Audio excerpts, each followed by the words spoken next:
The alarm clock screamed at 4:30 a.m., dragging Natalia Foster from a restless sleep. She had been dreaming about her mother again, sitting in that sterile hospital room with tubes connected to her frail body.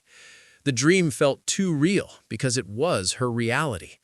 Every morning started the same way, with worry pressing down on her chest like a heavy stone.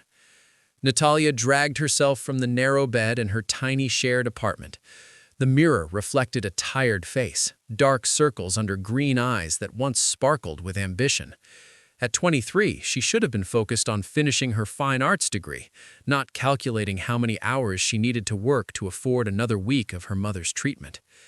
The first shift started at the bakery downtown. Flour dust covered her clothes as she prepared pastries for the morning rush.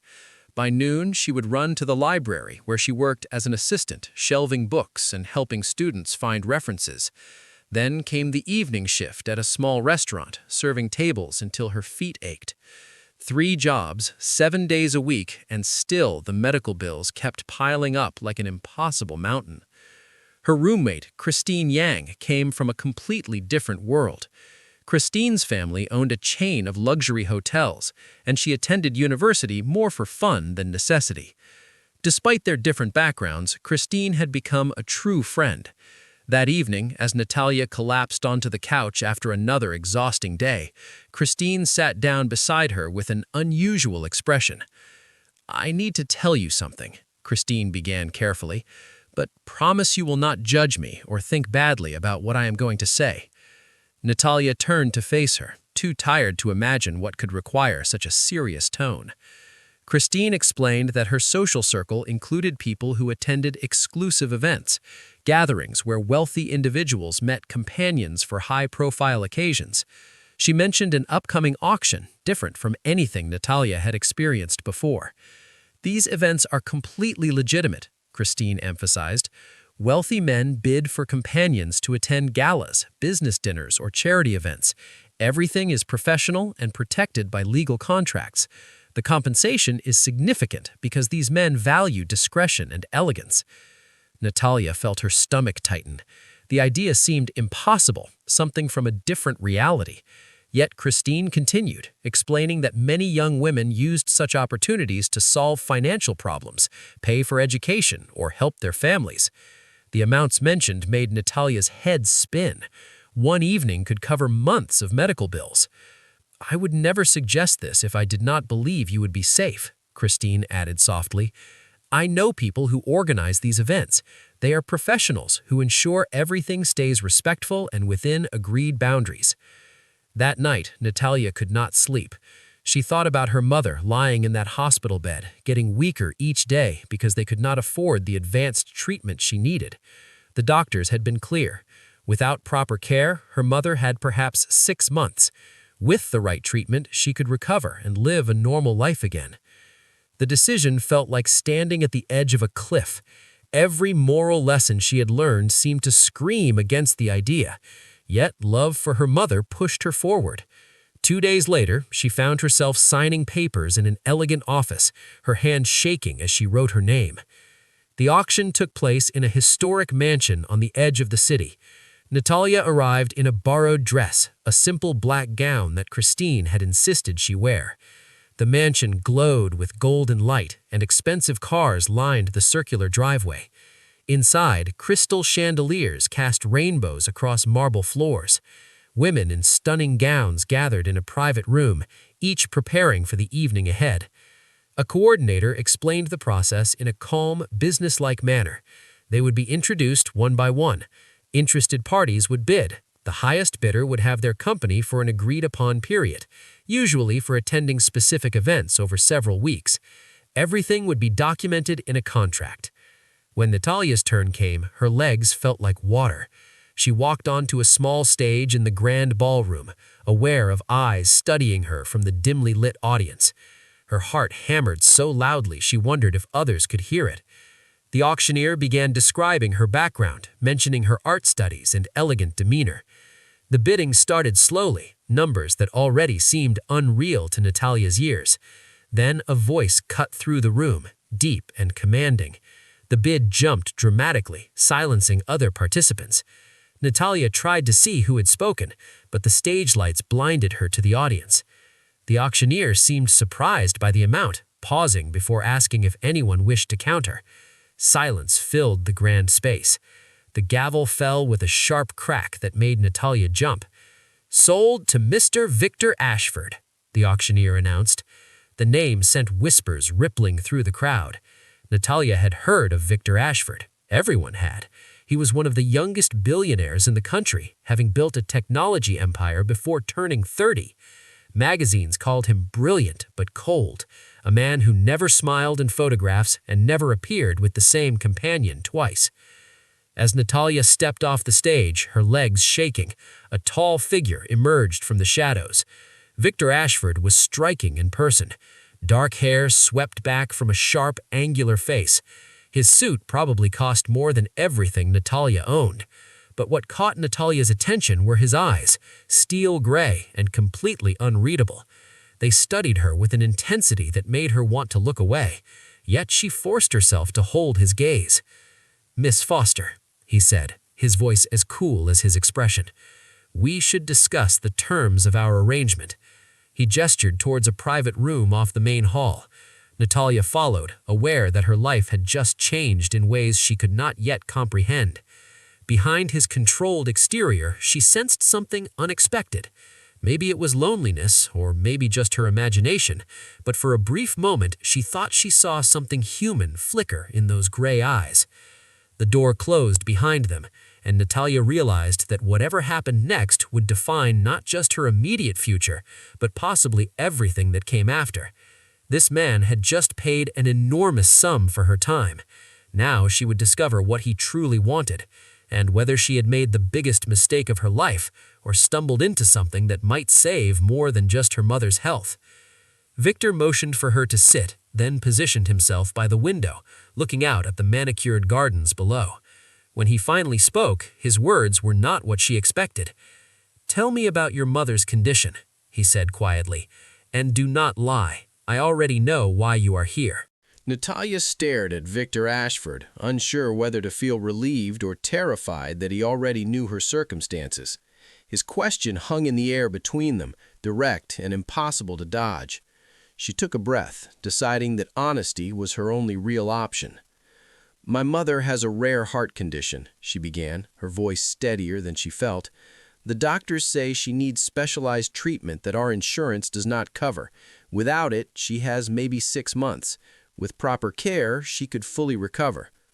Victor remained by the window, his profile illuminated by the moonlight streaming through the glass. He did not turn to face her as he listened. Something about his stillness suggested he understood desperation better than his wealth might indicate. "The arrangement will last 3 months," he said finally. "You will accompany me to business dinners, charity galas, and select social events. In return, your mother will receive the best medical care available, and you will be compensated as agreed. The contract includes strict confidentiality terms." Natalia nodded slowly, processing his words. 3 months of her life in exchange for her mother's survival seemed like an easy calculation, yet something in his tone suggested this arrangement meant more to him than simple companionship. "Why me?" she asked quietly.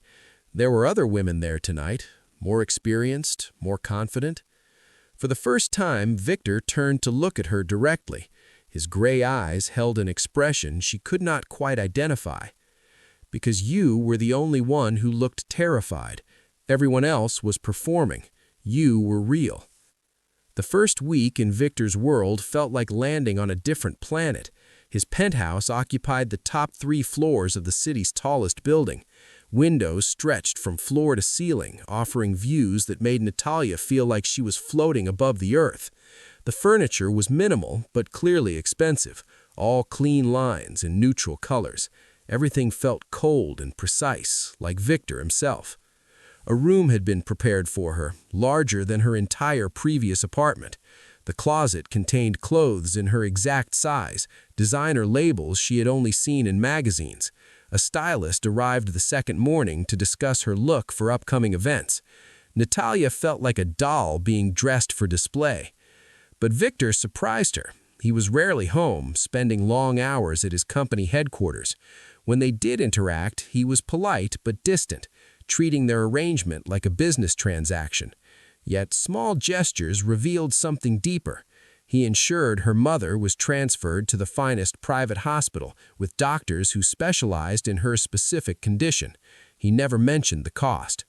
Their first public appearance together came 5 days after the auction, a charity gala supporting medical research. Natalia wore a midnight blue gown that made her feel like someone else entirely. Victor appeared in a tailored tuxedo, looking every bit the powerful billionaire the media portrayed. As they entered the venue together, cameras flashed like lightning. "Stay close," Victor murmured as they walked the red carpet. "Smile, but do not answer any questions. Let me handle the press." Inside the ballroom, wealthy donors mingled beneath glittering chandeliers. Natalia felt eyes following them, whispers trailing in their wake. Victor's hand rested lightly on her lower back, guiding her through the crowd. To observers, they probably looked like any other couple, but Natalia felt the careful distance he maintained, the way he never let the touch become too familiar. During dinner, seated at a table with business associates, Victor transformed. He discussed market trends and investment strategies with sharp intelligence. People deferred to his opinions, hanging on his words. Natalia mostly listened, observing how this world operated. Money spoke its own language here, one she was only beginning to understand. As the evening progressed, a young woman approached their table. She looked about 16, with the same dark hair and gray eyes as Victor. Her expensive dress and confident demeanor marked her as someone accustomed to privilege, yet her smile held genuine warmth. "Victor," she said, ignoring the others at the table, "you did not tell me you would be here tonight." Victor's expression softened in a way Natalia had not seen before. "Lily, I thought you were at boarding school." "Weekend break," the girl replied, then turned her attention to Natalia with open curiosity. "And who is this? Finally, my brother brings someone interesting to these boring events." "This is Natalia Foster," Victor said, his tone carefully neutral. "Lily." Lily extended her hand, her grip surprisingly firm. "Nice to meet someone real for a change." All of Victor's previous companions looked like they stepped out of fashion magazines and had personalities to match. "Lily," Victor said with a warning tone, but his sister just laughed. Over the following weeks, Natalia's life settled into an unusual rhythm. Days were her own. She continued her university studies remotely and visited her mother at the hospital, where the treatment was already showing positive results. Evenings belonged to Victor, attending events where she played the role of his elegant companion. But something unexpected began to happen. During quiet moments in the car between events or late at night when they both happened to be in the penthouse kitchen, they started talking, real conversations that went beyond their arrangement. Natalia learned that Victor had built his company from nothing after his parents died in an accident when he was 21. Lily had been just 10 years old, and he had become her guardian while simultaneously launching his business. Success had come at the cost of everything else. He had no close friends, no real relationships. His wealth had built walls that kept everyone at a careful distance. "People want something from me," he said one night, standing by those endless windows. "Money, connections, status. No one just wants to know me." Natalia understood that feeling better than he might expect. Before her mother's illness, people had treated her differently based on her lack of money. Now, in borrowed designer clothes, she saw how differently the world responded. Lily became an unexpected bridge between them. She started visiting the penthouse more often, clearly delighted that her brother had someone around who didn't treat every interaction like a business negotiation. One afternoon, Lily arrived with art supplies, having heard that Natalia studied fine arts. "Teach me to paint," Lily demanded with teenage enthusiasm. "Victor never has time for anything creative. He just works and forgets that life has other things in it." Natalia set up a workspace in the penthouse's spare room. As she taught Lily basic techniques, she felt herself relaxing in a way she hadn't since entering this strange arrangement. Lily had natural talent, approaching each canvas with fearless energy. Victor came home early one day to find them covered in paint, laughing over a particularly messy abstract piece. He stood in the doorway, watching them with an expression Natalia could not quite identify. For a moment, she thought he might be angry about the mess. Instead, he just said quietly, "Thank you for spending time with her. She needs this." That evening marked a shift. Victor joined them for dinner instead of eating alone in his study.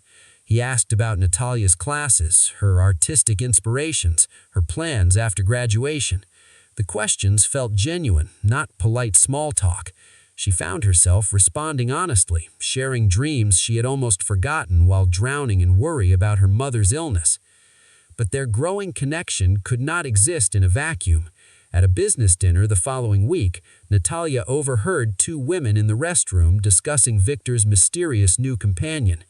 Their words were sharp with judgment and speculation about what someone like her could offer someone like him. The gossip reached the tabloids within days. Photos of them together appeared with speculative headlines. The attention felt invasive, cameras following them everywhere. Victor seemed unbothered, having long ago learned to ignore media scrutiny, but Natalia felt exposed. Her private struggles turned into public entertainment.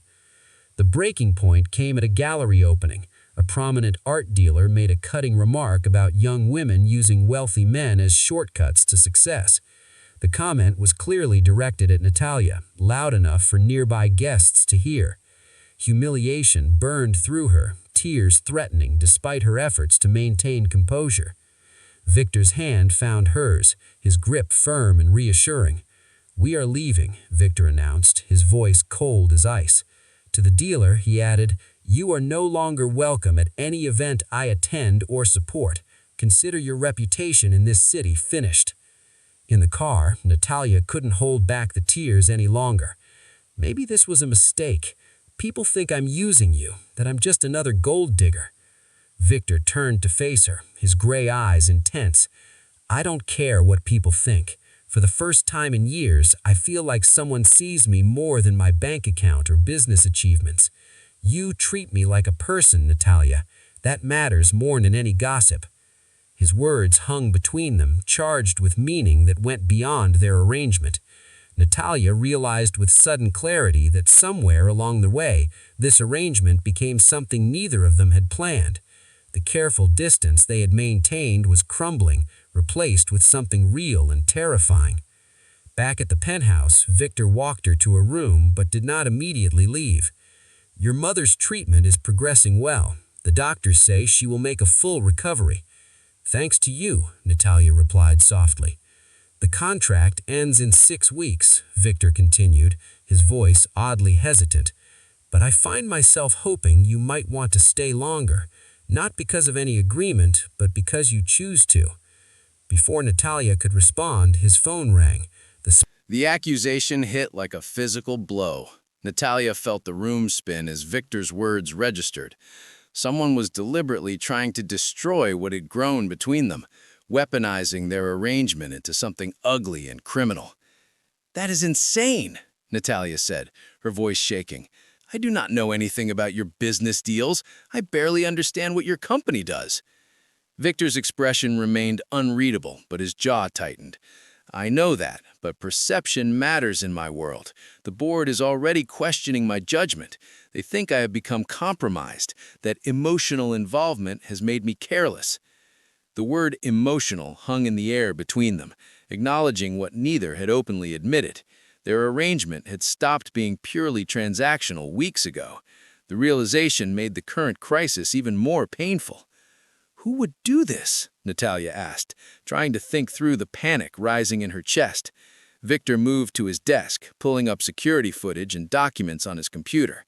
His movements were sharp, controlled anger radiating from every gesture. "I have enemies, competitors who would benefit from destabilizing my company, but the timing suggests someone with inside access, someone who knows about our arrangement."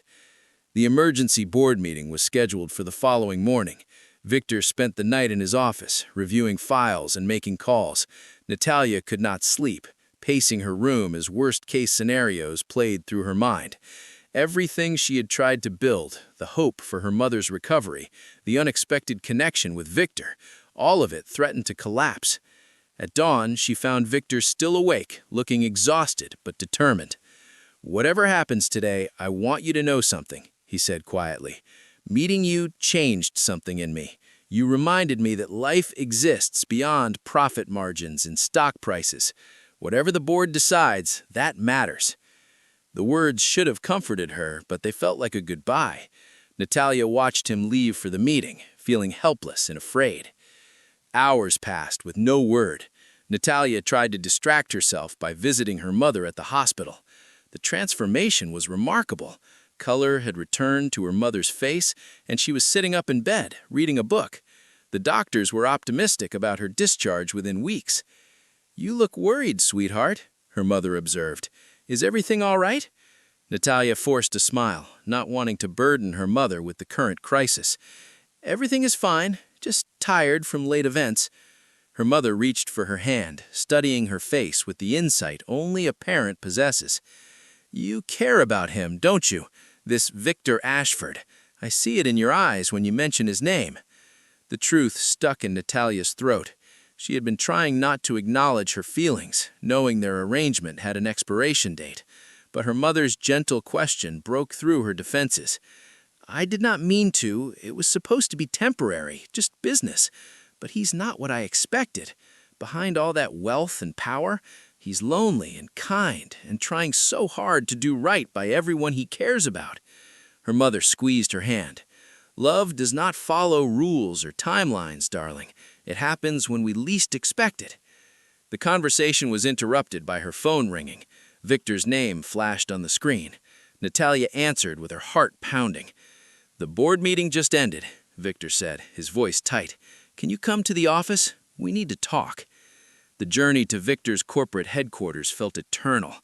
The building was a glass tower that pierced the sky, a monument to his success. Natalia had never been there before. Security escorted her to the top floor, where Victor's executive office occupied a space larger than most homes. He stood by the window, shoulders tense, still wearing his suit from the morning meeting. When he turned, exhaustion lined his face, but something else was there too: determination. "The board gave me an ultimatum," Victor said without preamble. "End our arrangement immediately and publicly distance myself from you, or they will vote to remove me as CEO. They believe the scandal threatens the company's reputation and shareholder value." Natalia felt her heart crack. She had known this might happen, but hearing it stated so bluntly made it real. "Then you should do what they say. I will not let you lose everything you built because of me." Victor crossed the room in 3 strides, stopping directly in front of her. "That's exactly what I told them they could do with their ultimatum." Natalia blinked, confused. "What?" "I resigned," Victor said simply. "I stepped down as CEO. My shares give me significant influence, but I will no longer run day-to-day operations. I chose you over the company." The words didn't make sense. Victor had built his empire from nothing, had sacrificed everything for its success. "You can't do that. Your company is your life." "No," Victor said, his voice rough with emotion. "For 10 years, I let it be my life. I used work as a shield, convinced myself that success was enough. Then you walked onto that stage, terrified and brave, and something shifted. You showed me what I'd been missing." He took her hands in his, the first truly intimate gesture since their arrangement began. "The company will survive without me. They have excellent people who can lead. But I don't want to survive anymore, Natalia. I want to live, and I want to live with you." Tears streamed down Natalia's face. "But the accusations, the leaked information—" "We found the source," Victor interrupted. "A junior board member with connections to a rival company. He orchestrated everything to force me out. The evidence is clear. But even before we discovered that, I had made my decision. No board, no company, nothing matters more than being with someone who sees me as just Victor, not Victor Ashford, the billionaire." The admission hung between them, raw and honest. Natalia had spent weeks trying not to fall for him, knowing their time was limited. But here he was, giving up his corporate throne for the possibility of something real. "I'm scared," she whispered. "What if this doesn't work? What if without the contract and structure we fall apart?" Victor's thumb traced gentle circles on her hand. "Then we fall apart, but at least we'll have tried. I'm tired of living in fear, Natalia. Fear of failure, fear of being used, fear of letting anyone close. You taught me that some risks are worth taking." The barriers between them finally crumbled completely. Victor pulled her close, and Natalia let herself lean into his embrace. For the first time since the auction, they held each other without pretense or performance. Just two people who had found something unexpected in the most transactional of circumstances. The following weeks brought chaos and change.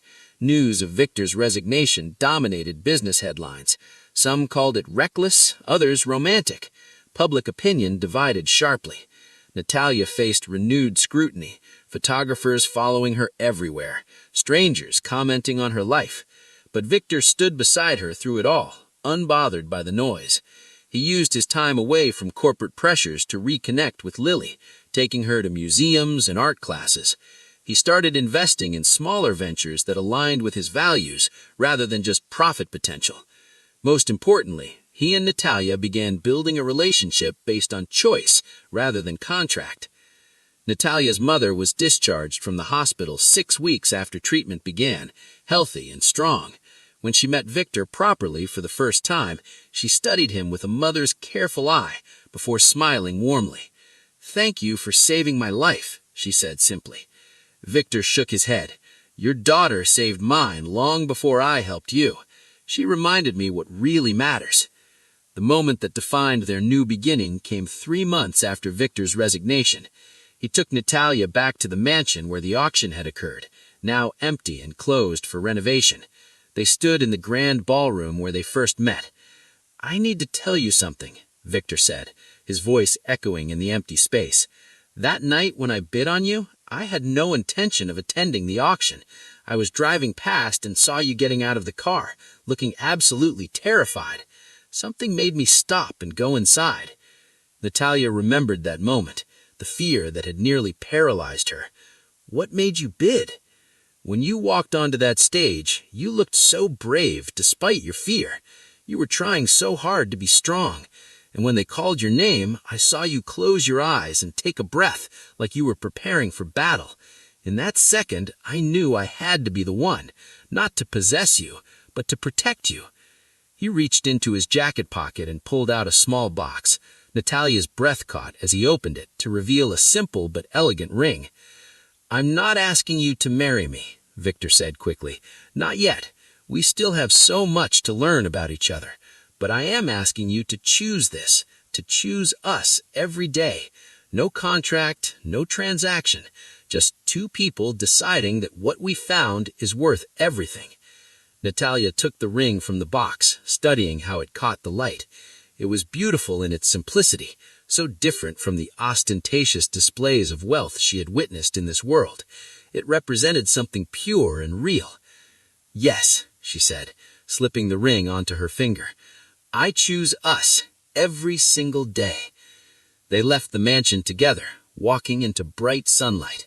Outside, the real world waited with all its complexities and challenges.